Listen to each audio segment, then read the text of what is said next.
Hi everyone, this is Dr. Malego, and this is video number 2 in the series of videos to help student teachers at Slippery Rock complete their SLO projects.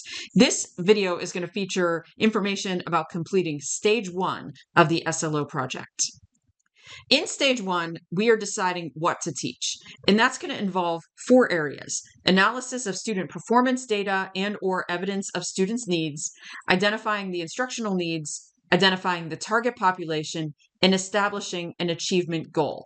So what we're going to do now is we're going to look at the SLO project guidelines and break down what that is and make sure that we understand how to do it. So I'm here in the SRU Student Teacher SLO guidelines. The first thing that we need to do in stage 1 is identify the instructional needs for the students. In short, we have to figure out, what do the students need to learn? What is something that they don't know already that is something that's going to make sense for us to teach? Ideally, you're looking at data here, but not every content area has data accessible that can be used for figuring out this section. So you can use all sorts of evidence that might exist. It might be your curriculum. It might be the team of teachers got together and they know that this is the next thing that's going to be taught, and you're going to do that as your SLO project. Or it might come from data. It might come from test data or some other type of data that shows that this is an area for growth for the students. So in this section of the SLO project, you're going to describe how you came up with the idea that you had for what you're going to teach for your SLO project based on data or evidence. What evidence do you have? What data do you have that says this is what you need to do?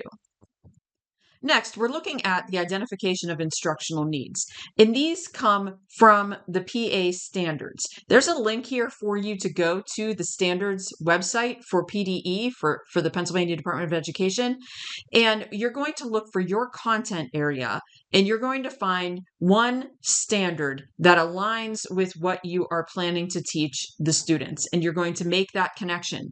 In your SLO project description, you're going to actually explain how you knew that that was a good standard to connect to, why you chose that one, and why it's appropriate for the students. Next, you're going to decide what the target population is. So, at first you might be thinking, oh, this is something I'm going to just teach to the whole class. And it might be. But it also might be possible that you're going to do your SLO project with a smaller group of students who maybe need more support, or maybe they're more advanced than the other students. Or if you teach a content area like PE or like music, where you see a lot of different sections of the same, like 10 different sections of 4th grade, you might be deciding you're going to focus your SLO project on just one teacher's 4th grade class.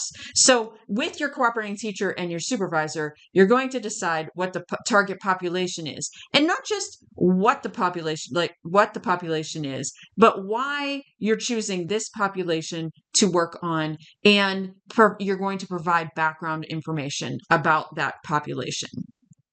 The next section is establishing the achievement goal.